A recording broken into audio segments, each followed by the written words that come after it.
이제 성당 시인과 그 작품들을 그 시인들의 작품들을 조금씩 공부해 볼 생각인데요.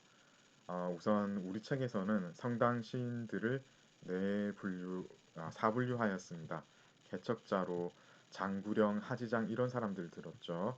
그리고 전원파, 왕유, 맹호연, 변세파로 왕창영, 이기, 낭만파로 이백 뭐 이 정도 얘기를 했는데 사실 이것은 편의상 분류이고 예를 들어서 왕유 같은 경우에도 낭만적인 시를 쓰기도 했고 맹호연 같은 경우에도 변세파적인 시를 쓰기도 했고 그랬죠. 개척자에 해당하는 사람들은 특히 이제 사실 맹호연도 개척자에 들어가야 될 수도 있을 것 같습니다. 장구령, 맹호연 같은 경우에는 후배 시인들을 많이 길렀습니다. 왕유가 거기에 해당되죠. 그리고 왕유도 뒤에 나오는 이제 예를 들어서 두보나 잠삼 이런 시인들을 교류를 통해 가지고 자기가 아는 그 어떤 시적인 기교 같은 것들에 대해서 서로 주고받으면서 같이 성장을 하는 이런 어, 역사적으로 이런 일들을 많이 우리가 알 수가 있거든요. 거기에서도 보이듯이 이 개척자라고 꼭 이 두 사람이 있었다라고 볼 수는 없겠고요. 그냥 이렇게 우리 책에서 이렇게 분류를 했기 때문에 내용 면에서 이런 일이 있었겠구나 하고 편의상 이해하시면 될 것 같습니다. 그리고 이 시인들 외에로 뭐 장렬이나 소정 같은 분들 많이 나오는데 최호도 나오죠, 그죠? 어, 그런데 이제 이 여섯 분이 제일 중요하다 이렇게 보시면 되겠고요. 우리는 오늘 왕청량까지도 못할 것 같고 맹호연도 못하고 아마 왕유 정도까지 하고 예, 다음 주 화요일에 남아있는 시인들을 하면서 이제 성당시를 마치고 이제 중당시로 넘어가도록 하겠습니다. 우선 장구령 하지장에 대해서 먼저 말씀을 드리면은 장구령 같은 경우에는 좀 특이한 게 이 사람은 광동 출신입니다. 오늘날의 광동에 해당하는 지역에서 나고 자라가지고 굉장히 어렸을 때부터 문제가 출중해서 출사를 했는데 나중에는 이제 재상까지 오르게 되는 입지전적인 인물이라고 보시면 되겠고요. 여기서 우리가 알 수 있는 것은 광동이면은 사실 저기 남쪽이잖아요, 그죠? 이 그러니까 이제 당나라 시대쯤 되면은 여기까지 문명이 다 미쳐가지고 과거제에 이렇게 합격을 하는 사람들이 나와서 실제로 재산까지 오르게 되는 이런 경우도 생긴다라고 보시면 되겠고요. 당연히 이 사람은 어려서 출사했기 때문에 궁체시를 많이 썼습니다. 궁궐 안에서 일어나는 일들을 많이 쓸 수밖에 없었고요. 자이든 타이든 그렇게 되었는데 그러다 보니까 이제 응제시 그리고 교제시 이런 것들을 많이 썼겠지만 당연히 궁체시의 경향을 띌 수밖에 없었고 그럼에도 불구하고 이 사람이 여기서 중요하게 취급되는 이유는 조금 전에 말씀드렸듯이 왕유 같은 대시인을 길러내는 이런 임무를 담당했기 때문이기도 하고 이 사람 자신의 시 중에서도 진자앙의 작품 경향과 비슷한 개성적이고 진솔한 감정을 노래한 그런 시가 발견이 되기 때문입니다. 가무시인데요. 여기 가로가 이렇게 쳐질 게 아니라 아마 가무 여기까지 쳐져야 되는 게 맞는 것 같기도 합니다. 실제로 이제 제목이 감우거든요. 그런데 이제 우리가 얘기할 때 가무시 이렇게 그냥 입버릇처럼 얘기를 하는 것이고요. 진장의 작품도 제목 자체가 똑같았죠. 가무였습니다. 이 두 사람의 작품을 비교를 해보도록 하겠습니다. 위에 가져온 게 장구령의 가무이고요. 밑에 가져온 게 진장의 가무입니다. 이 두 시를 비교해 보면 우선 이것은 율시이고 이건 아니죠. 열자고 열시팽이고 그래서 전혀 이제 형태로서는 서로 다른데 그리고 주제 자체도 이것은 어떤 계절의 어, 그 계절을 상기시키는 두 사물을 소개를 하면서 자기가 느끼고 있는 어떤 어, 진솔한 마음 이것을 이렇게 드러내는 이런 시에 해당이 되고 반면에 이제 밑에 진장이 쓴 시 같은 경우에는 이건 변세시에 가깝습니다. 오히려 그죠?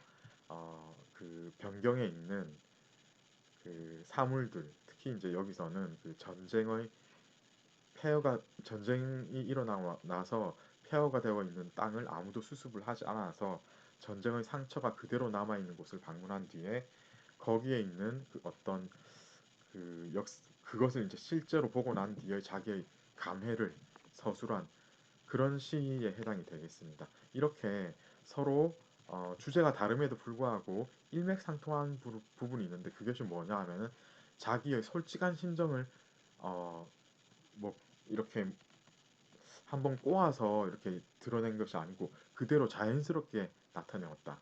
그래서 어떤 그 시기를 느껴가지고 혹은 이제 음, 특정한 배경에 가서 그 발견되는 사물을 보고 느낀 바가 있어가지고 자기의 감정을 그대로 솔직하게 드러내는 제목에서 그대로 나오죠. 그런 면에서는 두 사람의 품격이 비슷했다. 이렇게 보면 되겠습니다. 시 자체를 한번 보겠습니다. 여기 보면은 이게 이제 대꾸죠. 이 두 개가 대꾸를 이루었습니다. 보면은 난초잎이 봄에 무성하다. 그리고 개수나무 꽃은 가을에 이것은 이제 희고 이것은 깨끗하다 이렇게 얘기를 하고 있네요. 그래서 이제 이게 이제 어떤 그 계절감을 느끼게 하는 사물들 두 개를 이렇게 배치를 하면서 그 사물들을 봤을 때 자연스럽게 느끼는 어떤 사람의 감정 이런 것들을 표현을 했고요. 그 뒤에 이제 기쁘고 즐거운 이러한 생기는 저절로 좋은 시절이 되도록 이렇게 만드는구나라고 얘기를 하고 있고요. 누가 알아주겠는가? 숲속에 거처하는 사람, 숲속에 사는 사람이 바람 소리를 듣고도 앉아서 기뻐하는 이 마음. 그러니까 뭐 아주 화려한 어떤 볼거리, 먹거리, 즐길거리가 있는 게 아니고 그냥 단순하게 이렇게 간단한 일에도 숲속에 있는 사람은 즐거워하고 만족하고 이런 느낌을 예, 이런 느낌을 지금 전달하고 있는 겁니다. 그리고 초목에도 본심이 있는데 어찌 위인한테 꺾이는 것을 바라겠는가라고 얘기를 하고 이 시를 끝내고 있는데요. 그러니까 뭐냐면은 이 전체 줄거리 자체가 어, 그 궁정시하고는 정말 다른 완전히 극과 극의 어떤 그런 심경을 전달하고 있다고 보시면 되겠습니다. 품격 자체가 완전히 반대죠. 그죠? 여기서는 어떤 이야기를 하고 있습니까? 화려한 그런 것과는 다르게 초목에도 본래의 마음은 화려한 미인들하고 이렇게 어울리는 그런 것과는 다르게 그냥 이렇게 단순한 일에도 기뻐할 수 있는 이런 마음이 본래의 마음이다. 라고 이렇게 제시를 하면서 이 시를 끝내고 있습니다. 예, 이렇게 이제 좀 보면은 여러분들이 느껴지는 게 화려한 테크닉이 전혀 구사가 되지 않았죠. 그리고 자기 마음을 솔직하게 그대로 가감 없이 드러내었습니다. 그쵸? 예, 그래서 이게 이제 개성적이고 어, 그런 시상을 바탕으로 해서 시를 썼다라고 얘기를 하는 것이고요. 밑에 진장의 시도 그런 면에서는 좀 통하는 부분이 있습니다. 지금 뭐 어떤 얘기를 하냐면은 푸르고 푸른 그런 정령 족속들이 사는 변세의 땅에는 예나 지금이나 거칠고 아득해가지고 그 가는 여정은 참 힘들다라고 이야기를 하면서 배경을 제시를 했고요. 이제 구체적인 사물들 보이는 것들을 이야기를 합니다. 보루는 어찌 이리 무너져 있고 그리고 드러나 있는 뼈대 그러니까 널려 있는 그 뼈대는 어찌 이렇게 형체조차 없느냐 하고 안타까워하는 마음을 이렇게 제시를 하고 있습니다. 누런 모래먼지가 한나라 남쪽 땅에서 일어나니 밝은 해는 서쪽 모퉁이로 숨어버린다. 라고 하면서 자기가 여기서 그러니까 어떤 경치를 제시하면서 자기의 마음, 자기가 느끼고 있는 감정을 이렇게 드러내고 있는 예, 그런 지금 기법을 구사하고 있고요.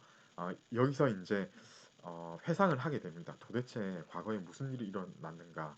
한나라 군사 30만이 일찍이 어, 흉노하고 대치하는 그런 일이 있었다라고 지금 역사적인 어떤 배경을 제시하고 있고요. 그런데 지금 단지 보이는 거라곤 넓은 모래벌에 죽음과 관련되어 있는 그런 이미지만 지금 드러나고 있다. 이렇게 되고 나니까 변방의 고아들은 누가 보살필 수 있는 것인가 라고 안타까워하는 이런 마음을 가감없이 이렇게 드러내고 있는 겁니다.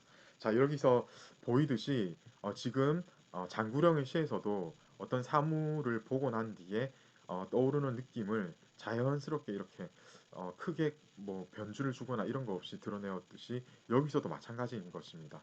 그래서 어떤 사물을 보고 자연스럽게 드는 생각을 음, 평탄하게 이렇게 어, 그냥 말하듯이 이렇게 그죠? 특별히 어려운 단어를 쓰지도 않았고 이렇게 말하듯이 이렇게 드러내는 자연스러운 어떤 시적 구상을 취했다. 이런 게 이제 장구령 가무시하고 진장 가무시의 어떤 공통점이다. 이렇게 보시면 되겠습니다. 자, 이제 하지장을 공부하셔야 되겠는데요. 이 사람도 장구령처럼 젊어서부터 문명을 날리고 관료 생활을 꽤 오래 했습니다. 이거 보시면은 744년까지 계산해 보면 아마 85세가 나올 건데 돌아가시는 이 직전까지 관료 생활을 했습니다. 그 정도로 오랫동안 관료 생활을 한 거죠. 그러면서 그 시의 특징을 보면은 젊었을 때는 정말 이제 장구령처럼 궁정시를 쓰는데요. 그런데 시간이 지날수록 개성적인 작품을 많이 씁니다. 깨끗한 표현으로 진실한 감정을 노래하게 되는데요. 중간중간에 이분도 기양을 했고 지금 여기 보시면은 회향우서라는 게 이분을 이제 품격을 나타내는 대표적인 시인데 보면 어떻습니까? 어렸을 때 집을 떠나서 늙어가지고 다 커가지고 돌아왔다. 고향의 소리. 이거는 이제 고향 말씨겠어요. 예. 지방의 그런데 이게 이제 음악이 아니고 여기서는 말이라고 해야 되겠어요. 지방 말투는 변한 것이 없는데 자기 어, 그 뭐야 이제 귀밑머리. 그러니까 머리털이 다 새해졌다. 다 하얗게 돼버렸다. 이렇게 얘기를 하고 있고요. 아동들이 서로 보고는 알지 못한다고 얘기를 하고 있습니다. 그리고 웃으면서 대답하기를 손님은 어느 곳에서부터 온 분인가요? 라고 이렇게 얘기를 한 겁니다. 여러분 이거 굉장히 간단한 시죠.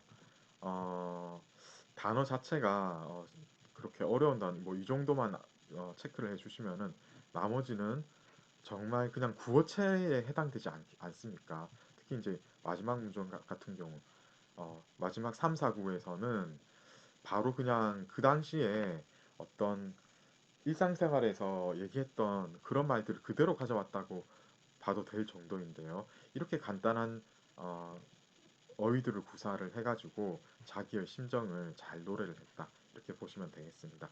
여기서 그대로 드러나듯이 아주 오랫동안 집을 떠나가지고 출사를 해서 늙어서 이제 돌아왔는데 그죠? 그런데 너무 지금 슬픈 기가 막힌 사연입니다. 아무도 아는 사람조차 없고 특히 이제 아이들 같은 경우에는 모르는 사람인데 막상 보니까 자기 고향 말하고 똑같은 사투리를 쓰는 거예요. 그래서 궁금해서 웃으면서 물어봅니다. 손님이라고 했죠. 왜냐면 모르는 사람이니까. 손님은 누군데 지금 예, 여기 와서 지금 있고 말투는 또 우리하고 그렇게 비슷한가요? 하고 이렇게 웃으면서 이렇게 예, 정겨운 어떤 느낌이 나면서도 슬픈 느낌이 같이 이렇게 이제 버무려져 있죠. 예, 이렇게 짧은 편폭인데도 이렇게 개성적이고 그 솔직한 어떤 감정이 드러나는 이런 시를 하지장은 썼습니다. 자, 여기까지 해서 개척자에 해당되는 두 명을 마치고 이제 우리는 예, 왕유로 넘어가도록 하겠습니다.